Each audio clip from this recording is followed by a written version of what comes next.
So ngayon, pag-usapan natin yung mga ginagawa ng mga babae kung bakit ang isang lalaki ay palaging humahabol dito. Yes, mga kamamay, kung ikaw ay excited ng malaman kung ano ba yung mga ginagawa ng isang babae upang maghabol ang isang lalaki, sige, simulan na natin to.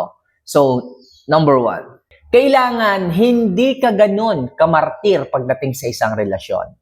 Yes, mga kamamay, kailangan hindi ka ganun kamartir. Kamamay, ano bang ibig sabihin ng martir?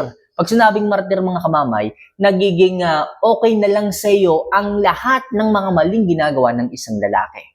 Pag sinabing maling ginagawa, ito yung paulit-ulit na ginagawa na kahit sabihin mo sa kanya, ayaw niyang baguhin. At pagdating naman sa iyo, kahit hindi siya nagbabago, tinatanggap mo pa rin. Kamamay, ano bang ibig sabihin yan? For example, okay, sinabihan mo na umuwi siya ng maaga dahil may nakakita sa kanya na may kasama siyang babae, is wala naman siyang ginagawa. I mean, is wala siyang adjustment na ginagawa kahit sinabi mo na. Okay? Pero kahit ganun pa rin ulit-ulit na ginagawa niya, okay lang sa'yo.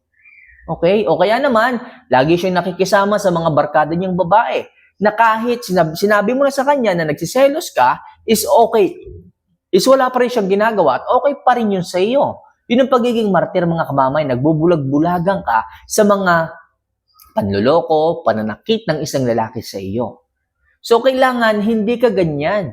Kailangan kapag ka nasasaktan ka sa inyong relasyon at sinabi mo na sa isang lalaki at hindi siya nagbabago, dapat willing kang lumayo. Dapat willing kang mag-step backward. Dapat willing ka munang magpahinga sa inyong relasyon. Ano bang magandang maidudulot kapag ka lumayo ka, nag-lie low, or hindi mo hinayaang sasaktan ka at sa pamamagitan nun, lumalayo ka sa kanya, so makakatulong yun, mga kamamay, para hindi ka magkaroon ng obligasyon sa kanya. At makakatulong yun, mga kamamay, para maisip ng isang lalaki na willing kang lumayo at maaari kang mawala sa kanyang buhay kapag ka hindi siya nagbago.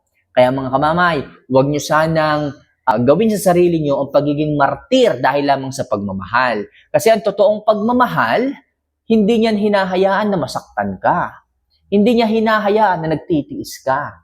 Pero nangyayari, nagtitiis ka sa sakit, nagtitiis ka sa pagsiselos, nagtitiis ka na merong kasamang babae yung partner mo. Kaya please, mga kamamay, huwag kang magiging martir kung gusto mo na maghabol sa iyo ang isang lalaki. Kamamay, paano maghahabol kung hindi ako martir? Maghahabol yan sapagkat kung mahal ka ng isang lalaki at lumayo ka sa kanya, at hindi ka na nag-update sa kanya, hahanapin ka niyan.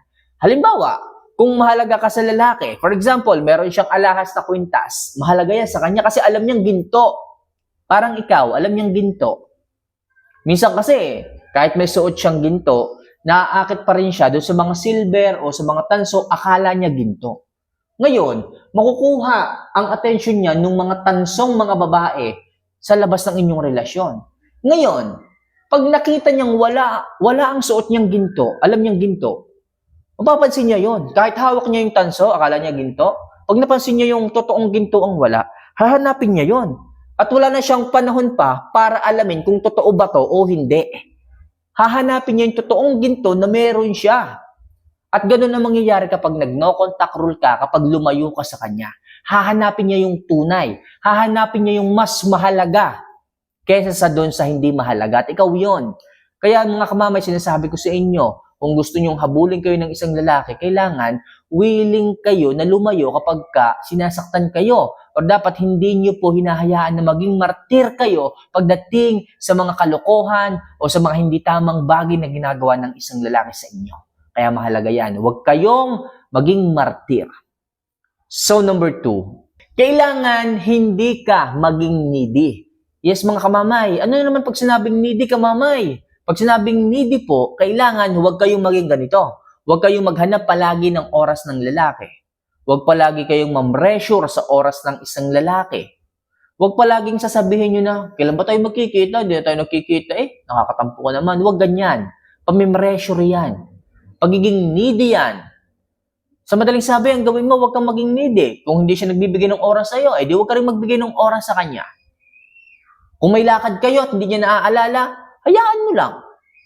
Okay, hayaan mo kung hindi niya naaalala Kung hindi ka mahalaga para sa kanya, ako pa. Gawin mo lang kung ano yung ginagawa niya rin sa iyo. Gumamit ka ng reverse psychology. Pag sinabing reverse psychology, kung anong ginagawa sa iyo ng isang lalaki, ganun din ang gawin mo. Kung hindi kanya pinapahalagahan, maglaylo ka din sa kanya. Huwag mo din siyang bigyan ng atensyon. Kung hindi kanya mini-message, huwag mo rin siyang i-message para maramdaman niya kung ano ang nararamdaman mo ngayon. Sa paraang ganyan mga kamamay, hindi ka nagiging needy sa kanya. Siya yung makakapansin kung bakit bigla kang nawala. Siya rin yung makakapansin kung bakit bigla kang nagbago. Kung kaya't ang isang lalaki ay agad-agad hahanapin ka, ay agad-agad maghahabol sa iyo kapag ka naramdaman niya na tipong nawawala ang attention mo sa kanya. Kaya please, huwag kang maging needy kung gusto mo na maghabol sa iyong isang lalaki. So number 3, panatilihin mo ang kagandahan at kaseksihan mo. Yes mga kamamay, nakakapagpahabol po ito ng isang lalaki kapag ka palagi mong inaalagaan ang sarili mo. Kapag ka palagi kang conscious sa katawan mo, nagja-jogging ka, nagsusumba ka, o kaya nag-gym ka. Napakadalang sa mga babae nung ganyan. At kung ikaw ay isa sa mga babaeng yan, malamang sa malamang mga kamamay, hahabulin ka ng isang lalaki. O kung ikaw man ngayon sa inyong relasyon, nakalimutan mo na yan, o nakapagpahinga ka na dahil nga nag-asawa ka, nagka-jowa ka, kung dating single ka at mahilig kang mag-workout, ibalik mo yon. Kung nafe-feel mo ngayon na parang ang isang lalaki, nawawala yung attention sa iyo, ibalik mo yon. Maging gutom ka ulit sa workout and exercises, mag-jogging, magsumba ka, para sa ganun habul-habulin ka ng isang lalaki. Sigurado ako, yung puwet mo, palakihin mo ulit. Yung ganda ng katawan mo, ibalik mo ulit. Maging maalindog kang muli. Makakatulong yan mga kamamay, parang isang lalaking nananamlay sa inyong relasyon is muli kang habulin. Makakatulong yon. Kamamay, nakakatamad naman yan eh. Kamamay, ayoko nang mag-workout kasi aksaya lang sa pera. Anong aksaya? Kailan pa naging aksaya kung para sa katawan mo, kamamay? Kailan pa naging katamad-tamad ang pag-workout kung ito'y makakatulong sa inyong sarili? Please mga kamamay, kung gusto nyo na kayo ay kabaliwan, habulin, kaakitan ng isang lalaki, dapat sa inyo nagsisimula ang sakripisyo. Dapat sa inyo nagsisimula ang improvement. Paano maghahabol sa inyong isang lalaki kung tatamad-tamad kayo? Kung tataba-taba kayo? Kung lalampa-lampa kayo? Parang hindi kayo nakakahigit sa iba eh. Kailangan nyo higitan yung ibang mga babae para piliin kayo ng isang lalaki. Di ba? Kaya nga naghahanap ang isang lalaki dahil may nakita siya na wala sa iyo. Kaya please, bago pa niya makita sa ibang wala sa iyo, kailangan makita niya muna yung maraming bagay na wala sa iba na nasa sa iyo. So yung paraan mga kamamay. Di ba? Alagaan ang sarili, i-improve ang sarili. So next, kailangan mo rin na iwasan na huwag masyadong maging madrama kung gusto mong habulin ka ng isang lalaki. Kamamay, ano bang sinasabi mong magdadrama? Karamihan ng mga babae dito, okay? Nag-away lang ng konti, isang linggo nang hindi nagparamdam. Nasabihan lang ng isang lalaki tungkol doon sa kanyang ugali na dapat ay hindi ganon, nagdamdam na, masyado ng madrama, umiiyak na. Okay? Nasabihan lang ng isang masakit-sakit dahil totoo, nagdrama na. Please lang mga girls, sinasabihan ko kayo, kung ang usapan ay tungkol sa isang relasyon at feeling mo is makakapag-improve ito ng sarili mo at sinasabi yan ng inyong mga partner kahit masakit, please, tanggapin ninyo sa sarili nyo na nagkamali kayo. Huwag kayong maghihinanakit. Huwag kayong magdrama. Please lang mga kamamay. At kapag natatanggap nyo yung inyong mga pagkakamali at willing kayong baguhin yon, nakikita yun ng isang lalaki. At kapag ganun, hahabulin kayo ng isang lalaki sapagkat bibihira na rin yung mga babaeng ganyan na kayang tumanggap ng pagkakamali, na kayang tumanggap ng judgment, na kayang gawing motivation, yung mga judgment ng ibang tao o ng asawa mo.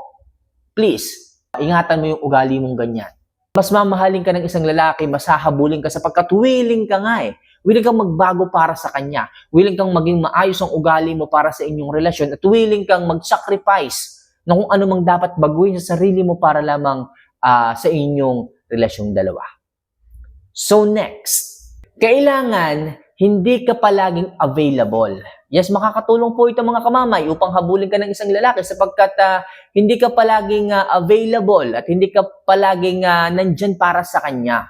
Yung tipong hindi sa lahat ng yaya niya sumasama ka. Kailangan mo ring humindi. Kailangan mo ring mag-say no. Kamamay, anong may tutulong yan para habulin kami ng isang lalaki? So makakatulong yan upang maisip ng isang lalaki na bigyan ka ng time para yayain ng maayos. Okay, kasi kapag ka palagi kang oo ng oo, pag sinabi ng isang lalaki, ay, yayain mo rin si Maria. Hindi, wag mo na natin yayain yun kasi okay lang dun. Wag na natin bigyan ng oras yun. Anytime, sasama naman yun eh. Kapag ka ganun, ang treatment sa inyo ng isang lalaki, kasi wala ka masyadong halaga. Okay, hindi ka nila binibigyan ng panahon para ayain. Hindi ka nila binibigyan ng panahon para makuha. Kasi nga, lagi kang nandyan eh. Di ba? Mas maganda, minsan-minsan nagsasabi ka ng no sa kanya. Yung tipong ipagpapaalam ka pa sa nanay mo, sa tatay mo para lamang makasama ka. Mas binavalue ng isang lalaki yun, mga kamamay. Mas sinahabol po yun sapagkat mas nagiging mahalaga ka. Yung tipong, mas gusto mo ba yung pinagpapaalam ka pa para lang makasama ka? O gusto mo yung pag sinabing, ay, pagpapaalam muna natin sa kanyang nanay at tatay yun. Eh, wag na natin isama, pagpapaalam pa natin. Di ba may ganun eh? Di ba? Pag sinabi mong ipagpaalam niyo muna ako. Kasi nga, hindi ka binavalue o palagi kang nandyan, palagi kang available. Pag sinabi mong ipagpaalam mo muna ako, sabihin ng mga yan, huwag ka na sumama ko, ipagpapaalam ka namin. Di ba? Pero kung mahalaga ka, kung nagsasabi ka paminsan-minsan ng no, hindi ka palaging sumasama, pag sinabi mo sa kanilang, pagpaalam niyo muna ako, pipilitin nilang ipagpaalam ka dahil mahalaga ka dahil high value ka pagdating sa kanila, dahil hindi ka nga madalas sumama, hindi sila nananawa. Talagang mag-e-effort sila para ipagpaalam ka dahil nga minsan lang yon at gusto ka nilang mas makasama. Kaya mahalaga mga kamamay na paminsan-minsan nagse-say no ka at hindi ka palaging available sa isang lalaki. So yun lang mga kamamay, mga bagay na kailangan mong gawin upang maghabol sa iyo ang isang lalaki pagdating sa inyong relasyon. So paano mga kamamay, mahal ko po kayo. Sana nagustuhan nyo yung topic natin. Mag-comment naman kayo dyan kung isa rin kayo sa mga nakarelate sa video natin. So see you for our next vlog. Mahal ko po kayo.